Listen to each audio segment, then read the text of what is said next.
ಆತ್ಮೀಯ ವಿದ್ಯಾರ್ಥಿಗಳೇ, ಈ ಒಂದು ಸೆಷನ್ನಲ್ಲಿ ನಾವು ತಿಳ್ಕೊಳ್ಳೋಣ ಫಿಸಿಕಲ್ ರಿಫಾರ್ಮ್ಸ್ ಅಂದರೆ ಏನು, ಕೋಶೀಯ ಸುಧಾರಣೆ ಅಂದರೆ ಏನು ಅನ್ನುವಂಥದ್ದನ್ನು ತಿಳ್ಕೊಳ್ತಾ ಹೋಗೋಣ. 1990ರ ಪ್ರಾರಂಭದ ವೇಳೆಗಾಗಲೇ ಭಾರತದಲ್ಲಿ ಕೋಶೀಯ ಬಿಕ್ಕಟ್ಟು ಗಂಭೀರ ಸ್ವರೂಪವನ್ನು ತಾಳಿತು. ಭಾರತ ಸರ್ಕಾರದ 1991ರ ಆಯವ್ಯಯದ ತರುವಾಯ ಕೋಶೀಯ ಕೊರತೆ ಎಂಬ ಪರಿಭಾಷೆ ವ್ಯಾಪಕವಾಗಿ ಬಳಕೆಯಾಗತೊಡಗಿತು.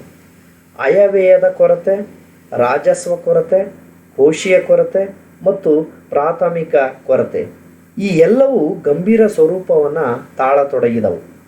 ಈ ಕೊರತೆಗಳ ಜೊತೆಗೆ ಸಿಬ್ಬಂದಿ ವೆಚ್ಚವೂ ಸೇರಿದಂತೆ ಯೋಜನೇತರ ವೆಚ್ಚವು ಗಣನೀಯವಾಗಿ ಏರತೊಡಗಿತು.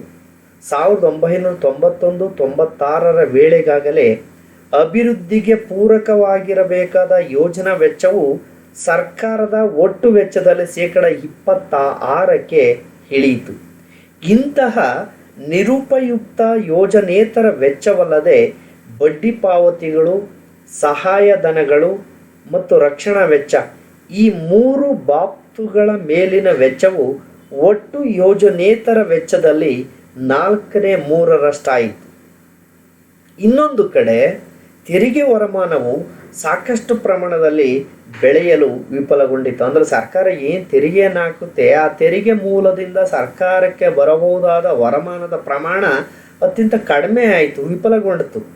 ತೆರಿಗೆ ಒಟ್ಟು ದೇಶ ಉತ್ಪನ್ನದ ಪ್ರಮಾಣವು 1990-91ರಲ್ಲಿ 10% ಇದ್ದಿದ್ದು 2002 ಮತ್ತು 2003ರ ವೇಳೆಗೆ 8.8ಕ್ಕೆ ಕುಸಿಯುತ್ತದೆ. ಇಂತಹ ಗಂಭೀರ ಕೋಶೀಯ ಅಸಮತೋಲನದ ಹಿನ್ನೆಲೆಯಲ್ಲಿ ಸಮಸ್ಯೆಯನ್ನು ಶಮನಗೊಳಿಸಲು ಅಥವಾ ನಿವಾರಿಸುವ ನಿಟ್ಟಿನಲ್ಲಿ ಸರ್ಕಾರವು ಕೆಲವು ಸಮಿತಿಗಳನ್ನು ನೇಮಕ ಮಾಡುತ್ತೆ. ಅಂತಹ ಸಮಿತಿಗಳಲ್ಲಿ ಪ್ರೊಫೆಸರ್ ರಾಜ ಚೆಲ್ಲಯ್ಯ ನೇತೃತ್ವದಲ್ಲಿ ರಚಿಸಲಾದ ತೆರಿಗೆ ಸುಧಾರಣಾ ಸಮಿತಿಯು ಇವುಗಳಲ್ಲಿ ಅತ್ಯಂತ ಮುಖ್ಯವಾದದ್ದು. ಕೋಶೀಯ ಬಿಕ್ಕಟ್ಟಿನ ನಿವಾರಣೆಗೆ 1991ರಿಂದೀಚೆಗೆ ಈ ಸಮಿತಿ ಶಿಫಾರಸುಗಳನ್ನು ಮತ್ತು ತೆರಿಗೆ ಪದ್ಧತಿಯಲ್ಲಿ ಬದಲಾವಣೆಗಳನ್ನು ಪ್ರಮುಖವಾಗಿ ಆಶ್ರಯಿಸಲಾಯಿತು. Economic reforms, the strategy of reforms introduced in India in July 1991 presented a mixture of macroeconomic stabilization and structural adjustment. It was guided by short-term and long-term objectives.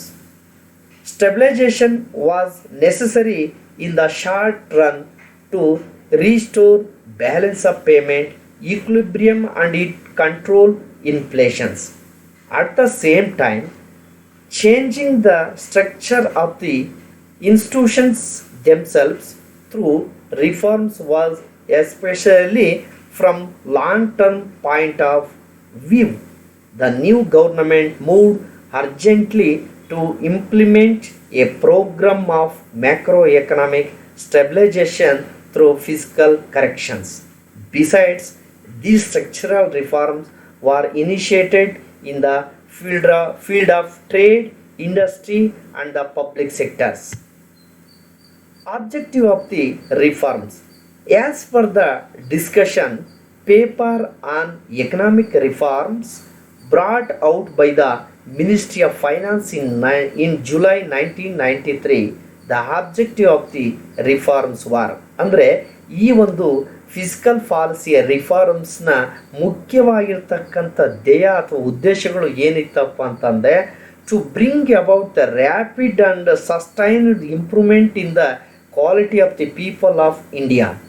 Central to these goal is the rapid growth in income and productive employment.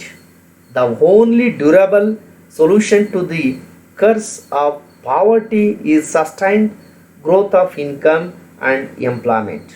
Such growth requires investment in farms, in roads, in irrigation, in industry, in power, and above all in people.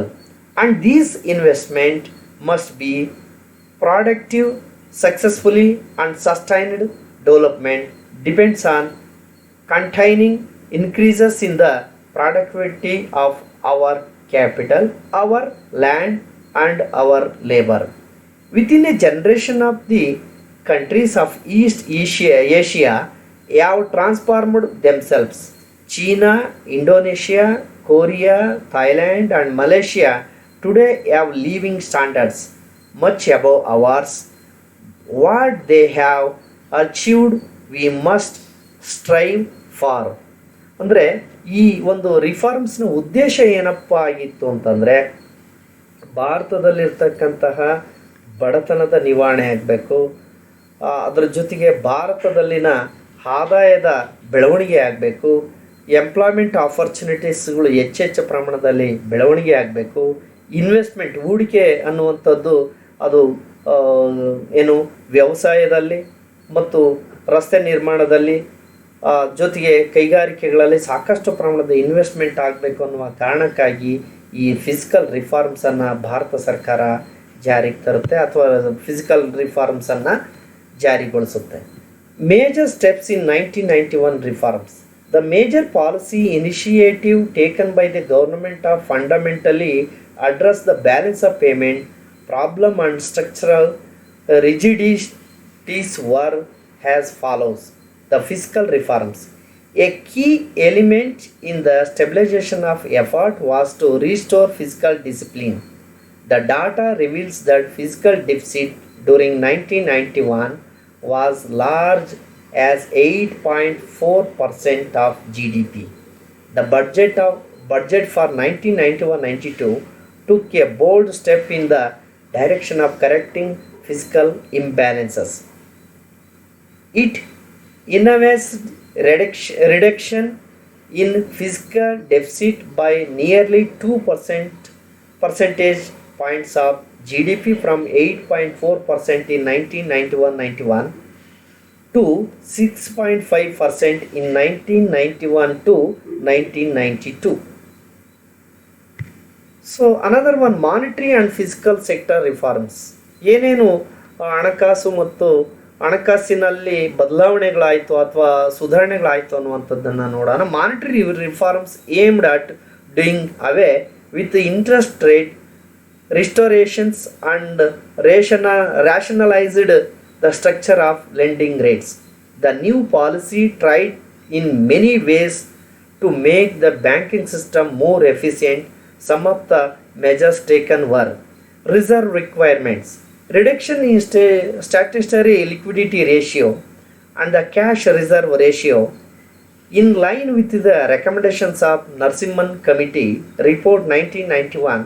In mid-1991, SLR and CRR were very high. It was proposed to cut down the SLR from 38.5% to 25% within a time span of 3 years. Similarly, it was proposed that the CRR brought down to 10% from the earlier 25% over a period of 4 years.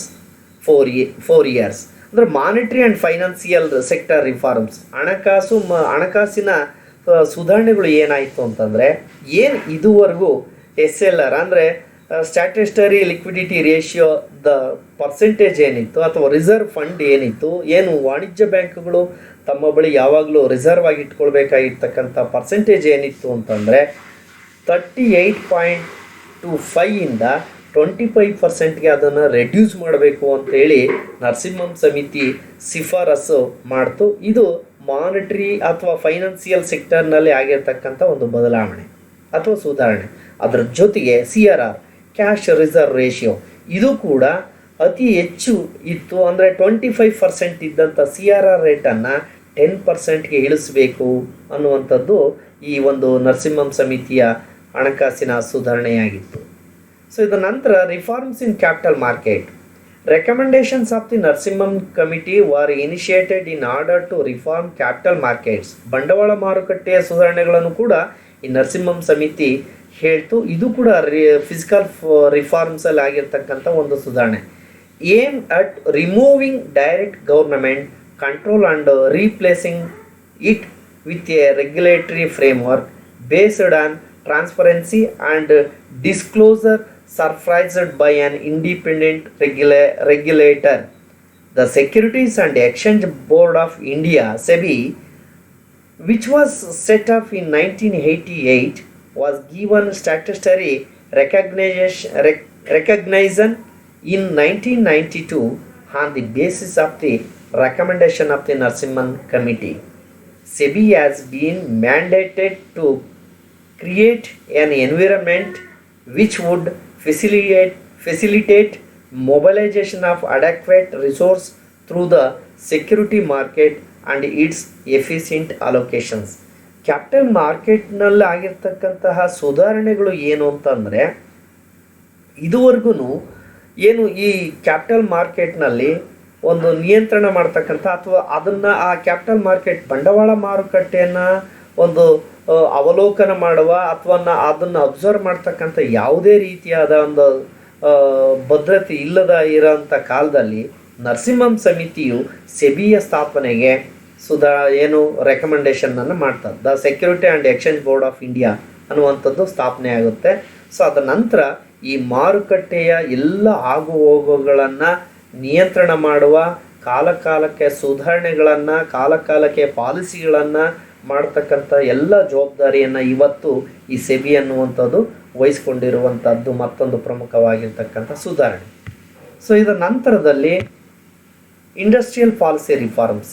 In order to consolidate the gains already achieved during 1980s and to provide greater competitive stimulus to the domestic industry, a series of reforms were introduced in the industrial policy.